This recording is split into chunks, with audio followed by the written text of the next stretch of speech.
Hello everyone, this is Aqib Kumar, student at Shriram college of commerce. और काफ़ी सारे बच्चे बोल रहे थे कि भैया बिजनेस स्टडीज़ में इतने सारे कॉन्सेप्ट्स, इतने सारे टॉपिक्स है, इतनी सारी चीज़ें पढ़नी है, बट इंपॉर्टेंट क्या है ये समझा दो। ये समझ ही नहीं आ रहा कि एग्जैक्टली कहाँ से एग्जाम में क्वेश्चन पूछा जाएगा। तो आज की इस वीडियो में हम उसी के बारे में बात करने वाले हैं। देखो, एकदम सिंपल एग्जाम्पल से मैं बताऊंगा तुम्हारे को। तुमने हमेशा एक क्लास में वो लौंडा देखा होगा जो कि भाई दिन भर कुछ नहीं करता, क्लास में मज़े करता है, मौज करता है, गेड़ियाँ काटता है शाम को, लेकिन एग्जाम में उसके अच्छे नंबर आ जाते हैं। एंड इनफैक्ट कई बार तो ऐसा है कि तुम्हारे से नंबर ज़्यादा अच्छे आ गए तो तुम्हारे को होती है कि जलन कि भाई इसके नंबर आ कैसे रहे। ध्यान से सुनो वो नंबर कैसे आते हैं। वो यूज़ करते हैं 80-20 principle. 80-20 principle is Pareto's principle. क्या होता है इसका मतलब कि तुम्हारे जो 80% रिजल्ट्स आ रहे हैं ना, 80% जो तुम्हारे रिजल्ट्स आ रहे हैं, that is due to 20% of your efforts. ठीक है, 20% ऑफ योर एफर्ट्स। तो एफर्ट्स अगर सही जगह पे डालोगे तब जाकर तुम्हारे को ये 80% रिजल्ट मिलेगा। एंड एफर्ट्स कितने डालने हैं? सिर्फ 20%। जो तुम्हारा 100% एफर्ट है ना, उतना नहीं करना, सिर्फ 20% एफर्ट से तुम्हारे 80% नंबर आ जाएंगे। कैसे आएंगे? ध्यान से सुनो। मैंने क्या करा है कि जितने भी PYQs थे तुम्हारे CBSE बोर्ड के, मैंने सबको खोला, उठाया एंड उसको रखा सामने। जितने भी रिपीटेड क्वेश्चंस थे ना पिछले साल, जितने भी आए थे, नॉट पिछले साल बट आई विल से 2018, 19, 20, 21, 22, 23, 24, जितने भी क्वेश्चन रिपीट हुए थे, हर साल आते आए हैं एंड जिनके चांसेस है कि तुम्हारे 2025 के एग्जाम में भी आएंगे, वो सारे क्वेश्चंस को मैंने यहाँ पे लिख रखा है। तुम्हारे को मैं PDF दिखा दूंगा, ठीक है। तो तुम्हारे को क्या करना है, वो 20% ऑफ क्वेश्चंस जो मैं अभी तुम्हारे को बताऊंगा वो तुम्हारे को बस प्रिपेयर करके जाना है। इससे तुम्हारे 80% नंबर पक्का आ जाएंगे। ध्यान से सुनो कौन से क्वेश्चंस है। ये PDF तुम्हारे को मेरे व्हाट्सएप चैनल पे मिल जाएगा। व्हाट्सएप चैनल का लिंक डिस्क्रिप्शन में। मैं ऐसे काफ़ी सारे मटेरियल्स तुम्हारे लेकर आऊँगा। बस तुम्हारे को मुझे बताना है कि तुम्हारे को किस पे मटेरियल चाहिए, कमेंट कर दो, मैं ज़रूर से फटाफट से तैयार करके लेकर आऊँगा। टेंशन मत लेना, क्वालिटी कंटेंट होता है हमेशा। कुछ भी ऐसा वैसा नहीं है कि भाई कुछ भी उठा कर दे दिया, नहीं। मेरा है मोटिव कि भाई तुम्हारे को जो भी दूंगा बिल्कुल क्वालिटी दूंगा, ठीक है। देखो यहाँ पे पार्ट ए से स्टार्ट करा है मैंने। जो भी सिलेबस में 2024-25 का जो तुम्हारा लेटेस्ट सिलेबस है उसके हिसाब से मैंने बनाया है। देखो, nature and significance of management जो फर्स्ट चैप्टर है, इंपॉर्टेंट एंड रिपीटेड क्वेश्चंस मैंने दोनों लिख रखे हैं कि जो इंपॉर्टेंट है एंड जो हमेशा रिपीट होता है वो भी, ठीक है। तो जो छोड़ना है नहीं छोड़ना वो सब तुम्हारे को इसमें समझ में आ जाएगा। देखो यहाँ से डेफिनेशन ऑफ मैनेजमेंट तुम्हारे को सबसे पहले पढ़ना है इस चैप्टर में, यहाँ पे लिख दिया मैंने। उसके साथ साथ यहाँ पे एक गड़बड़ हो गई है, that is definition of management and management as an art, science and profession. ये तुम्हारे को पढ़ के जाना है, ये टॉपिक मैंने लिख दिया। वैसे ही करके देखो यहाँ पे मैंने जितने भी पूरे इतना बड़ा चैप्टर है, तुम्हारे को फीचर दे रखा है, तुम्हारे को एडवांटेज डिसएडवांटेज दे रखे हैं, वो सब नहीं पूछा जाता भाई। ये 5 टॉपिक्स में से मैक्सिमम क्वेश्चंस आते हैं हमेशा। तो मैंने लिख दिया है जहाँ पे भी केस बेस्ड ज़्यादा पूछे जाते हैं, मैंने वहाँ पे केस बेस्ड लिख दिया है। ज़्यादा पूछे जाते हैं जैसे एफिशिएंसी एंड इफेक्टिवनेस का तुम्हारे को डिफरेंस तो कभी कभी डायरेक्ट आ जाता है। बिजनेस स्टडीज़ के पेपर में क्या होता है, 50% ऑफ द पेपर तुम्हारा डायरेक्ट हो जाता है एंड 50% तुम्हारा होता है केस बेस्ड, ठीक है। तो जितने भी केस बेस्ड है वो भी तुम्हारे इसमें कवर हो जाएंगे। देखो मैं बता रहा था एफिशिएंसी एंड इफेक्टिवनेस का केस बेस्ड क्वेश्चन आएगा, ठीक है, आ सकता है, हमेशा केस बेस्ड ही रहा है most of the time. Characteristics of management, उसमें भी जो हर बार पूछा गया है, उसमें या तो तुम्हारे को MCQ फॉर्म में पूछा गया या फिर केस बेस्ड में या फिर इनको एक्सप्लेन करने के लिए पूछा गया, वो मैंने लिख दिया जो कि हर बार पूछे गए हैं कि गोल ओरिएंटेड है, इसको एक्सप्लेन करो, मल्टी डायमेंशनल कैसे है, इसको एक्सप्लेन करो, डायनामिक नेचर कैसे है, इसको एक्सप्लेन करो, या फिर आइडेंटिफिकेशन ऑफ दीज फीचर्स, ये हमेशा पूछा गया, इसलिए मैंने लिख दिया है, ठीक है। देन आता है तुम्हारा प्रिंसिपल्स ऑफ मैनेजमेंट का। इसमें सबसे इंपॉर्टेंट है कंपैरिजन कि फेयोल और टेलर दोनों में डिफरेंसेस क्या हैं एंड दोनों के जो कॉन्सेप्ट्स है वो कोलाइड कहाँ होते हैं, ठीक है। कि मतलब फेयोल ने ऐसा क्या अलग बताया और टेलर ने ऐसा क्या अलग बताया, उन दोनों को तुम्हारे को पढ़ के जाना है, डिफरेंसेस पढ़ के जाना है। अगर तुम्हारे को नोट्स चाहिए, 1 डे रिविजन नोट्स चाहिए, कमेंट कर दो भाई, मैं लेकर आऊँगा, उसकी गारंटी है, ठीक है। उसके बाद देखो application based scenarios using principles like discipline, initiative and remuneration, इसको बार बार केस बेस्ड क्वेश्चन के फॉर्म में रियल लाइफ सिचुएशन डालकर पूछा गया है। फेयर्स प्रिंसिपल मोस्टली कहाँ से question, unity of command, equity, order से बार बार रिपीट होते हैं क्वेश्चन। तुम्हारे को फेयर के प्रिंसिपल सारे पढ़ने हैं, लाइक तुम्हारे को ओवरव्यू होना चाहिए इसका, बट ये सारे में से हर बारी क्वेश्चंस आए हैं, इसीलिए मैंने यहाँ पे स्पेसिफिकली मेंशन कर दिया। Taylor scientific techniques, functional foremanship, standardisation, motion study and method study, ये सारे तुम्हारे इंपॉर्टेंट है। फेयर के principle unity of command, discipline, subordination to of individual interest to general interest, ये एक अलग से मैंने ऐड कर दिया है क्योंकि ये जो था ना, ये तुम्हारा मोस्टली आता है डेफिनेशंस के फॉर्म में एंड ये तुम्हारा आता है ज़्यादा केस बेस्ड फॉर्म में, ठीक है। तो तुम इसका ध्यान रखना, मैंने सब चीज़ एक्सप्लेन कर रखा है। बिजनेस एनवायरनमेंट में तुम्हारे को जो देखने को मिल जाते हैं इंपॉर्टेंट, वो होता है डायमेंशन को आइडेंटिफाई करना। तुम्हारे को एक लंबा चौड़ा केस स्टडी दे देंगे, उसमें बोलेंगे कि कौन से बिजनेस एनवायरनमेंट के डायमेंशन इसमें यूज हुए हैं, वो मार्क करके बता दो, तो तुम्हारे को वो सब पढ़ना है। इम्पैक्ट ऑफ डीमोनेटाइजेशन, ये ज़रूर पढ़ के आना, बहुत बारी क्वेश्चन आया है कि what is the impact of demonetisation, या फिर डिमोनेटाइजेशन का सिंपल मतलब डेफिनेशन मांग लेते हैं, कब हुआ था, क्या हुआ था, ये सब पूछ लेते हैं, ठीक है। तो इसको पढ़ के जाना।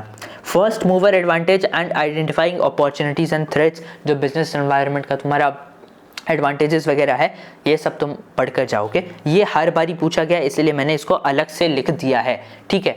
ओवरव्यू तुम्हारे को चैप्टर का होना चाहिए, बट इसको स्पेसिफिकली तुम अच्छे से पढ़ करके जाओगे, राइट।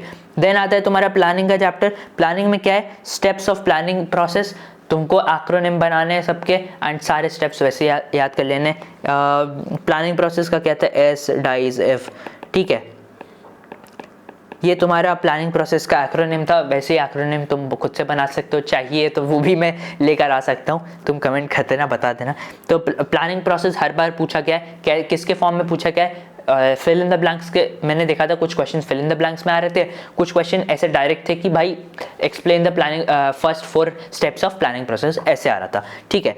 तो वैसे टाइप से आते हैं। एडवांटेजेस में क्या होता है कि प्लानिंग का जो तुम्हारा एडवांटेज था वो सारे पूछा गया है, बेसिकली किन किन पे पूछा गया है वो सारे मैंने लिख दिए, जो हर बार रिपीट होते रहते हैं। लिमिटेशंस में कौन से 2 लिमिटेशंस हर बार पूछे गए हैं वो भी मैंने मेंशन कर दिए।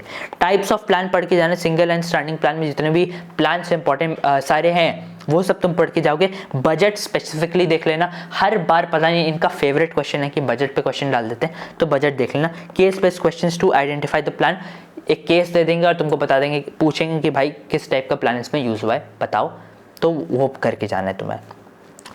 देन ऑर्गेनाइजिंग चैप्टर से तुम्हारे को इंपॉर्टेंट क्या है, ऑर्गेनाइजिंग का process. Of course first 3 chapters planning, organising and staffing, इनके प्रोसेस सबसे ज़्यादा इंपॉर्टेंट है। स्टाफिंग में सिलेक्शन यहाँ पे मैंने अलग से मेंशन कर रखा है, कैपिटलाइज करके यहाँ पे देखो कि ये तो पढ़ के जाना ही आना है, इससे ज़रूर क्वेश्चन आ जाता है मोस्टली, ठीक है।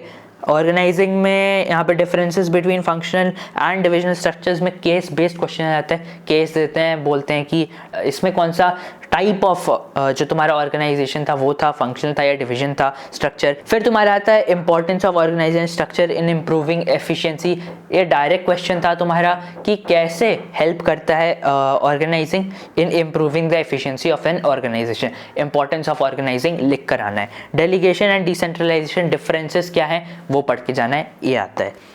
स्टाफिंग में देखो, स्टाफिंग प्रोसेस मैंने बताया, प्लानिंग, ऑर्गेनाइजिंग, स्टाफिंग का प्रोसेस सबसे ज़्यादा इंपॉर्टेंट है, बाकी कंट्रोलिंग का एक बार को तुम साइड भी रख सकते हो, बट स्टाफ ये पहले 3 का सबसे ज़्यादा इंपॉर्टेंट है।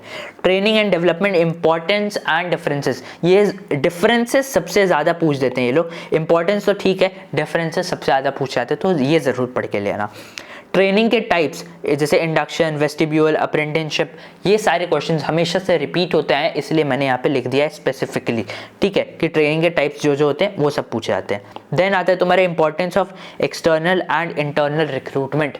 एक्सटर्नल एंड इंटरनल रिक्रूटमेंट का तुम्हारे को बेसिक मतलब पता होना चाहिए, एंड दोनों के क्या क्या अपने अपने एडवांटेजेस हैं, क्या क्या थोड़े बहुत डिसएडवांटेजेस भी देख लेना, बट मेनली जहाँ से क्वेश्चन आते हैं वो होते हैं एडवांटेजेस से।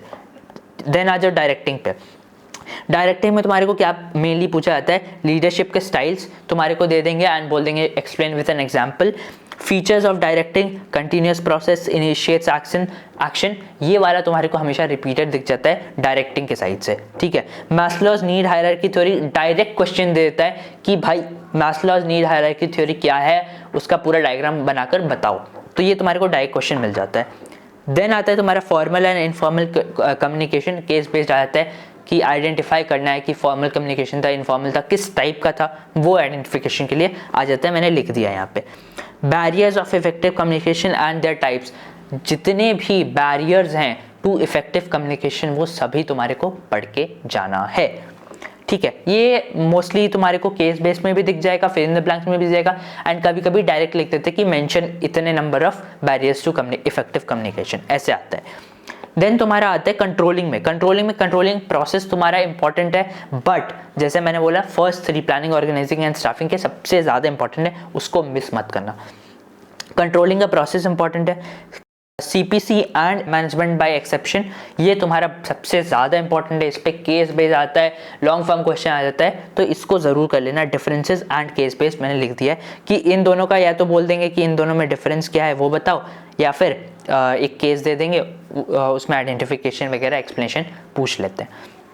देन आता है तुम्हारा relationship between planning and controlling, ये काफ़ी सारे लोग मिस कर देते हैं, ये पढ़ के ही नहीं जाते कि भाई रिलेशनशिप क्या है प्लानिंग एंड कंट्रोलिंग में, कंट्रोलिंग कैसे हेल्प करता है नेक्स्ट प्लान क्रिएट करने में, वो सारी चीज़ें तुम्हारे को पढ़ के आनी है। एनसीईआरटी में ये टॉपिक क्लियरली एक्सप्लेन कर रखा है, तो वहाँ से पढ़ सकते हो, ठीक है। ये रेफरेंस बुक भी यूज़ कर रहे हो तो वहाँ से ये टॉपिक पढ़ सकते हो।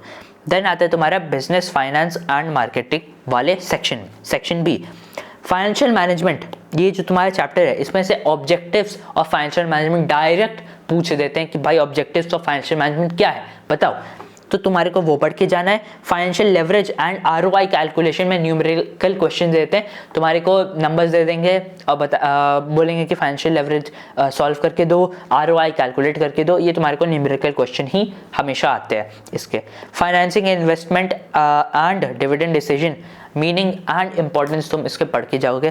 Case based questions on factors affecting, ये हमेशा आता है, मतलब फाइनेंशियल मैनेजमेंट में अगर ये क्वेश्चन नहीं हुआ तो भाई वो क्वेश्चन पेपर ही क्या, ये केस बेस्ड हमेशा आता है कि क्या फैक्टर्स हैं जो तुम्हारा financing, investment and dividend decision effect करते हैं, ये हमेशा पूछा जाएगा, तो इन तीनों के फैक्टर्स ज़रूर पढ़ लेना, ठीक है।